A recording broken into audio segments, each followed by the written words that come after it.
nakabulagta. Ano to? Nakabulagta na to. Oh, ano ba yan?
Ang laki-laki ng mangga na hulog.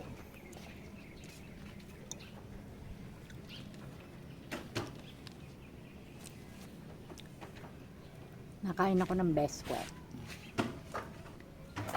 Namumulay nga ako nito.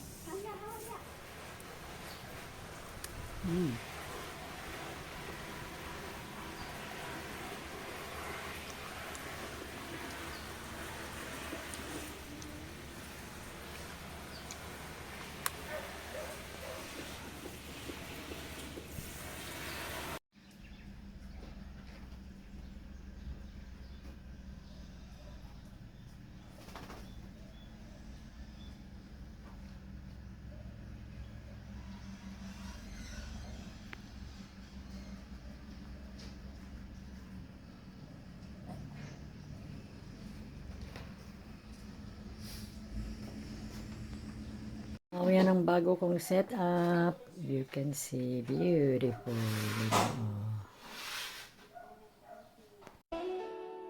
It was back in 99, watching movies all the time. Oh, when I... Na. Isisend pala ko sa'yo. Itanda ko nang ginawa. Bakit? Uy. Is the choco. The choco na loco. Loko na choco.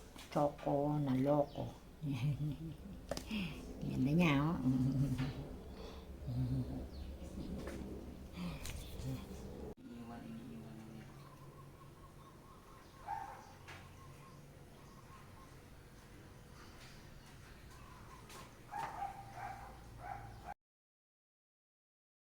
So, mahirap talaga mag-filming, di ba? Kapag bibili na ako nung yung camera talaga na ginagamit nila pang vlog. Siyempre, ngayon, small time pa lang ako eh. Small time pa lang po si Brave Pinay. So, cellphone lang ang gamit ko. Di ba? Sa pagbablog. Actually, palit-palit. Kasi isang cellphone ko, nahuhuli naman yung bunganga. Matatawa ka naman doon sa aking So, tinanggal ko na, kinuha ko na yung aking dito, microphone. Di ba? O, tingnan nyo. As you can see the decoration. Very, very nice. Ayan. Yan, sila nag-aayos. Yung kapatid ko kasi mahilig siya sa mga ganyan. Ito mga scented candle. Ito yung regalo ko sa kanya nung Pasko. nahihilig kami sa mga scented candles. Diba? O yan, ayos na. Check natin. Andito pala yung mga ano. Ayan oh.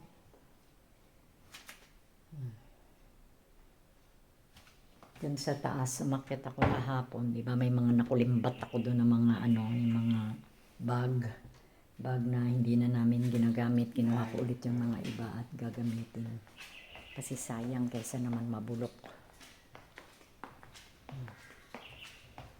Hala, ano nangyari dito sa chinilas ko? Bago pa naman ito. Ay, akala ko tuloy sira na. So, ayan pa, medyo sumisikat na ang araw. Look. Alam nyo, may istorya pala ako tungkol dito, guys. Ito, as you can see. Naririnig niyo yung owl? Umiiyak. Owl ba yun? Ayan, so yan ang labas. Yan ang labas dito. Nandito ako sa kabilang bahay. Maambon eh, kasi may bagyo pa. Etong ganitong area, it reminds me of something. Kasi pag entra sa pinto, di ba meron siya mga ganyan. So yan, balik tayo dyan. I remember, ito yung, bigla ko lang naalala nung nakakita ako ng ganito, tapos may door dito. Way back 1997, something like that. I was working in Season, Pangasinan with my friend Melissa. Melissa Marisa, nakalimutan ko na ngayon name nung kaibigan ko na yun eh. Tapos ano guys, alam nyo, yung ganyan na area, dyan kami natutulog. Kasi, sumalangit nawa ang kaluluwa ng aming friend na yung baista namin na si Kuya Usting ang tawag namin doon, na bass guitarist yun siya. Si Dan, Kuya Dan. Ngayon ka bakit nila tinawag na Usting? So yon, yung si Kuya Dan is binata pa yon, na matandang binata na hindi siya nakapag-asawa. Maliit lang siya na lalaki na bass guitarist namin. So kanina, yun lang ang biglang pumasok sa isip ko na yung nakita ko yun guys. Alam nyo dati, yun nga, way back 1997, something like that yung year. Nabalik ako doon sa Season, Pangasinan kung saan kasama ko yung friend ko na si Marisa na singer. Kasi nung kumakanta pa po ako sa Pangasinan noon, on and off ako.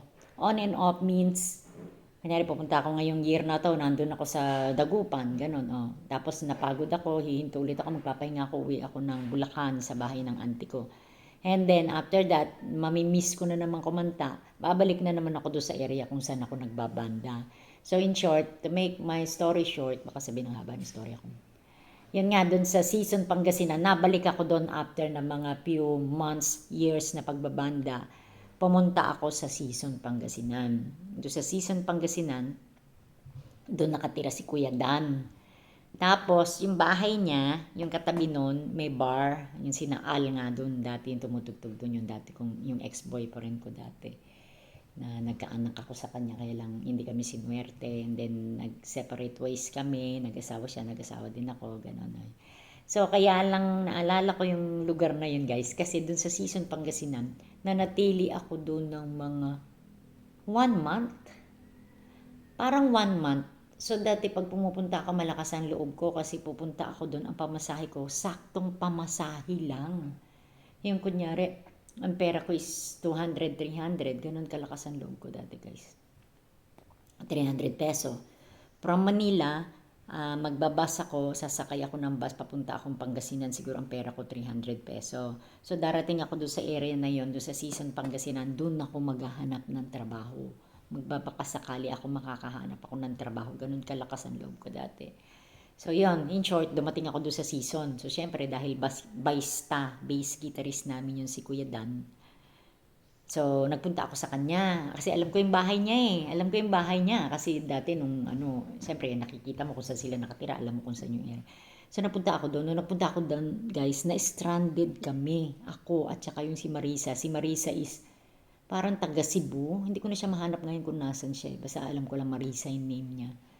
Tapos, na-meet ko siya dun sa Season kasi singer din siya ni Kuya Dan. Which is si Kuya Dan dati ay kasama ko. Dahil bass guitarist namin siya sa Baguio, sa La Union. So, nung dumating ako dun sa bahay ni Kuya Dan, yung bahay na yon malaking bahay din. di naman, mas malaki naman itong bahay ng kapatid ko, di ba? Medyo may hawig-hawig, medyo malaki din, kaya lang hindi ganito kalaki kasi itong bahay ng kapatid ko may third floor siya kasi. So, yun. So, nung dumating ako doon, tinanggap ako ni Kuya Dan. Tumira kami pansamantala dun sa bahay na yun, which is the bahay is pag-aari ng kapatid ni Kuya Dan. Yung kapatid yata ni Kuya Dan is nasa Amerika or uncle, hindi ko maalala eh. Tapos alam nyo kung ano nangyari guys. Yun, nakikituloy kami doon sa bahay ni Kuya Dan, ganito, malaki. Sa ganyan, dyan kami natutulog ni Marisa, kaya ako naalala. Kasi tingnan nyo ha, balikan natin. Parang memorable sa akin yung mga area na ganyan. Yung si Kuya Dan lang ang pwedeng matulog sa loob. Kasi ngayon ay bahay ng uncle niya or auntie niya. So siya lang ang allow pumasok at matulog kasi may sarili siyang kwarto doon. Parang hindi naman the entire house is pwede siyang matulog. Parang dun sa baba, may isang room doon. Di ko alam kung servant's quarter yon. Tapos baka caregiver, ginawang caregiver si Kuya Dan. So siyang tagabantay doon. So hindi siya pwedeng magpapasok ng kung sino-sino dun sa bahay na yun kasi bahay yun ng kapatid niya o ng uncle niya. Siyempre mababalitaan ng mga tao dun na nagpapapasok siya, di ba? Isusumbong siya. So dahil mabuti ang kalooban ni Kuya Dan, pinapatulog niya kami ni Marisa. Kasi nga senior niya kami eh. So pagka may racket si Kuya Dan, may tugtog, may kasal, may ganito, ini-hire sila kasi banda nga si Kuya Dan eh. So kami, mga sidekick niya na singer, na wala naman kaming tirahan doon sa season. While waiting, so na-stranded kami doon, nag-iintay kami ng trabaho, nag-iintay kami ng pagkakapirahan. So in short, napahaba na yung kwento ko. So ganito kami natutulog guys.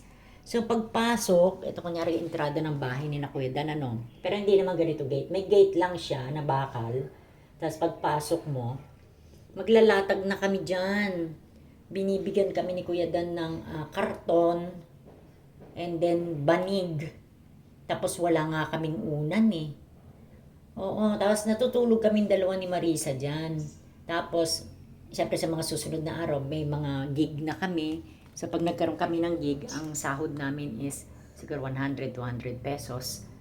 So yung pera namin na yon, yun ang ginagamit namin pang snack, pangkain namin, pambisyo ko pa noon kasi nag-smoke pa ako dati, soft drinks, mga ganyan ba. So yun, nalilibre naman kami ng pagkain doon kay Kuya Dan kasi si Kuya Dan nagluluto. So pag nagluto si Kuya Dan, damay kami ni Marisa. Naalala ko yun. Grabe din yung mga pinagdaanan ko dati nung nagbabanda pa ako. Yun ang pinaka-worst scenario na pinagdaanan ko nung nagbabanda pa ako. Hindi ko naman sinasabi na yung buong time na nagbabanda ako ganun yung life. Dati talagang grabe, as in, araw-araw kami may pera, araw-araw kami may gig, may tugtog kami sa bar, sa hotel, may tugtog kami sa piyesta, sa kasal, baka ganun ang outings ang tawag dun.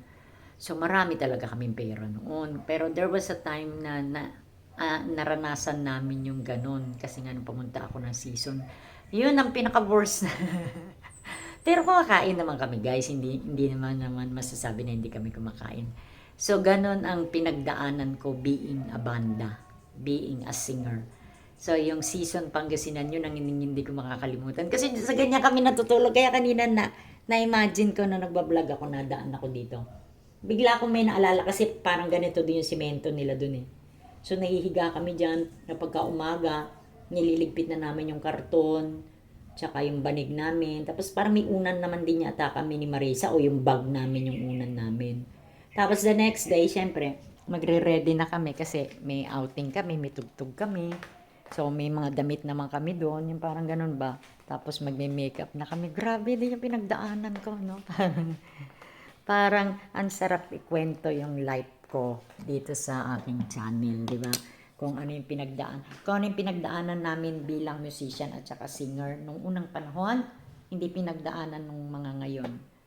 Kasi yung generation ngayon, sila eh, yung yung sagana talaga sila, meron silang accommodation, may bahay, may accommodation din naman kami, kaya lang yung worst scenario na nadaanan namin na dumaan kami sa butas ng karayom, hindi nila yung nadaanan. Yun ang hindi ko talaga makakalimutan, guys, yung Yung sa season, kaya yun, memorable sa akin. Bigla na lang pumasok sa isip ko si Kuya Dan. Naalala ko yung bahay ni Kuya Dan kasi nga parang ganito. Pero syempre, mas malaki yung bahay ng kapatid ko. Di ba? So that's it for today, ang aking chika. Gagawin kong episode yan, yung iaano ko yung buong istorya ng aking buhay, na nag-start akong kumanta, nagpunta ako ng UK, saan-saan lugar tayo nagtrabaho, di ba? So thank you guys. See you on my next vlog. Ayan, so nandito tayo sa kabila. Asa na si Kili? Kanina sinasamahan ako sa loob. Ito daw mga cabinet. Ito daw linisin ko daw.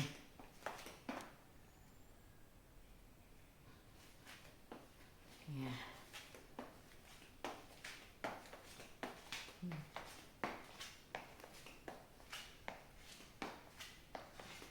Tatawagin daw ni Market yung Kenneth kasi magpapabili siya ng cabinet tapos ilalagay daw dyan. Kay bumagsak na yung ano. Maulan, oh.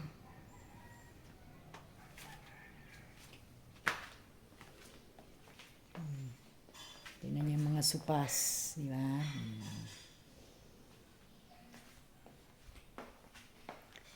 So dito tayo mag-aano ngayon ng ano ng vlog, ano.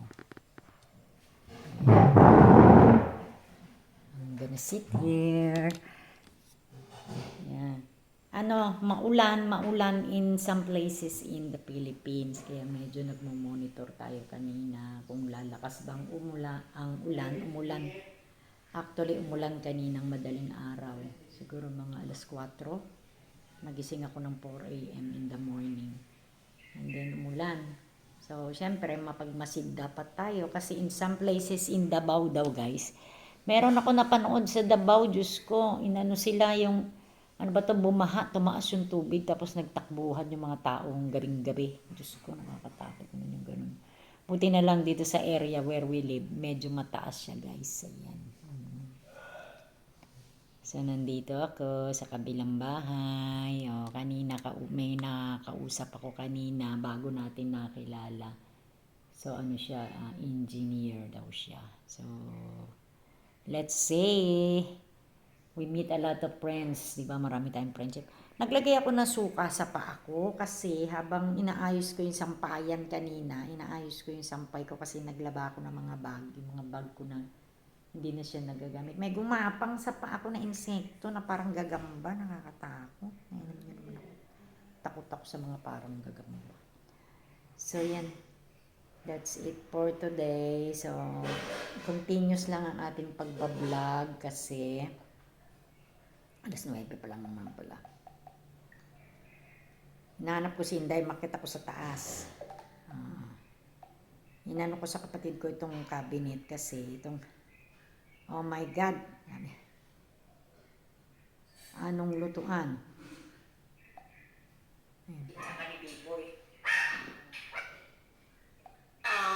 Inayos nila, nilagyan nila ng tungkal. Bumagsak.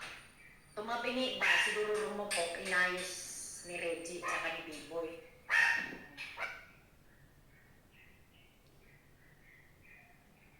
Ay, nako. Kaya ko lang naman nasabi yan kasi ang topic namin ng kapatid ko, cabinet. Kasi nag-ano ko dito, nagbablog ako dito. Tapos sabi niya, ate, yung mga cabinet yan, sabihin mo kay Inday, kailangan malinis. Sabi niya, kahit daw hindi ginagamit. O, kaya tuloy napunta yung topic doon sa doon sa cabinet, doon sa cabinet doon sa kay Reggie. Yeah. Alright. So, ano kaya magandang gawin? Ang ganda talaga ng ano. Etong gumawa ng bahay na ito, ang gumawa dito is yung design din ng gumawa sa kabila. Kaya lang iba yung kinuha ng kapatid ko para gumawa ng cabinet na yan. Tingnan nyo guys, o yan o. Matibay talaga yan. O, di ba? Matibay talaga yung cabinet na yan. Hindi yan siya basta-basta. So,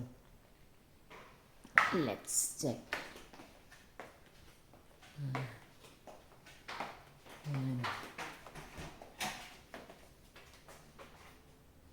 Ayan, hindi nagagamit itong microwave. Bira lang. So, ito.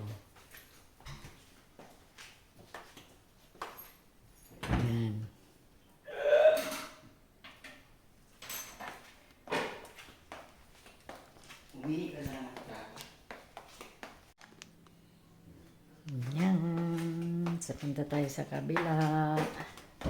Silip tayo sa kabila. Medyo maaraw na. Ayan. Pero sa ibang lugar may bagyo. Kili. Ayan, si Kili pa tayo. Ito oh. Ito oh, nilagyan nila ng tungkal. Pero inayos na ni Reggie. Yan eh. Baba tayo sa kabila.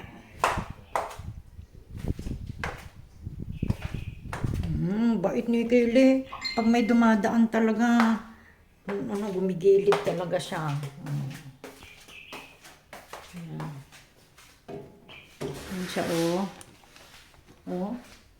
Mabait talaga tong aso na to. Oh, tingnan mo. Ayaw din niya ng maano siya. Dito muna tayo sa kabila. So,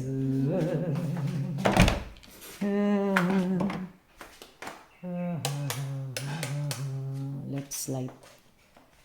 Ayan. So, dito ang ganap natin today. Maulan kasi. Ito natin ito para pumasok ang yan, okay.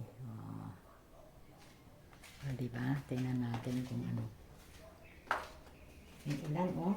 Tingnan nyo, guys.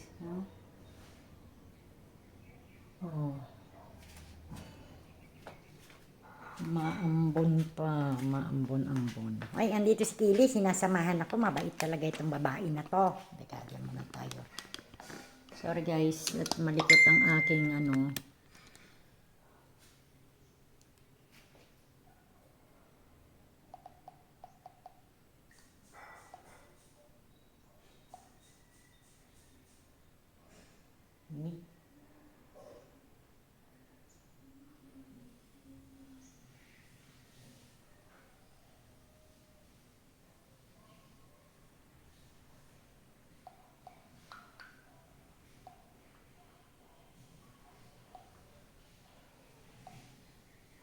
Dito kami ni Kili. Oh, tingnan mo.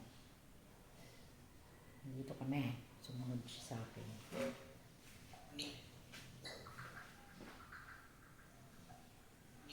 Tingnan mo.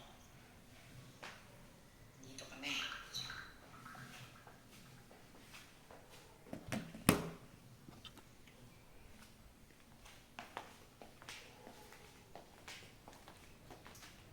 Grabe may bagyo. Ay, may saksakan pala dyan, oh.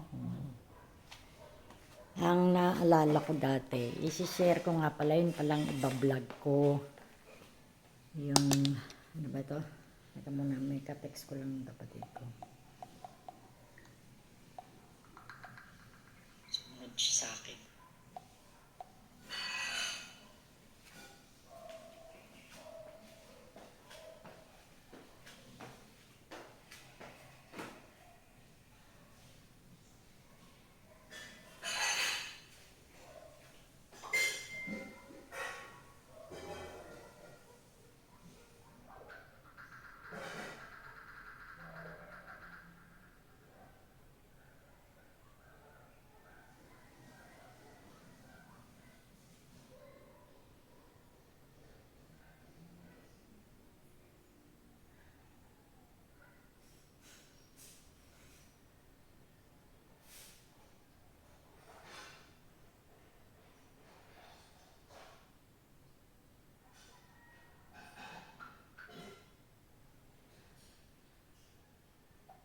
Problema, alam mo, Ted, yung cabinet dito, yung lutuan, yung nilulutuan ni Reggie, bumagsak ba naman, tumabingi, inayos na ni Reggie tsaka ni B-Boy. Picture ko nga.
Sorry guys.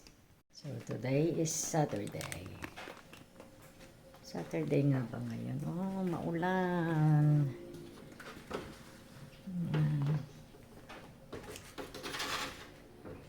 Kaya guys, oh. Itong ano ko, bibilad kasi umaaraw eh.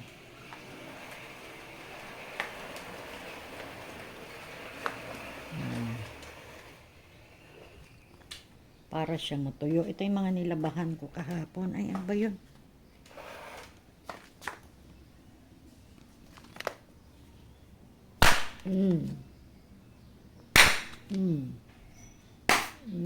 Maybe.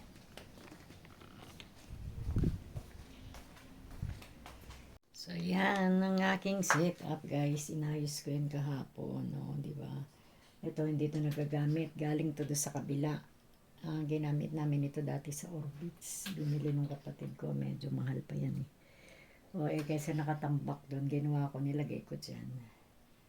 Diba, para may ano, may maganda. Oh. Pagka nagla-live stream tayo, so dyan. Nang kasabit akong mga bag. So, let's go. May nag-text. Sino kaya yun?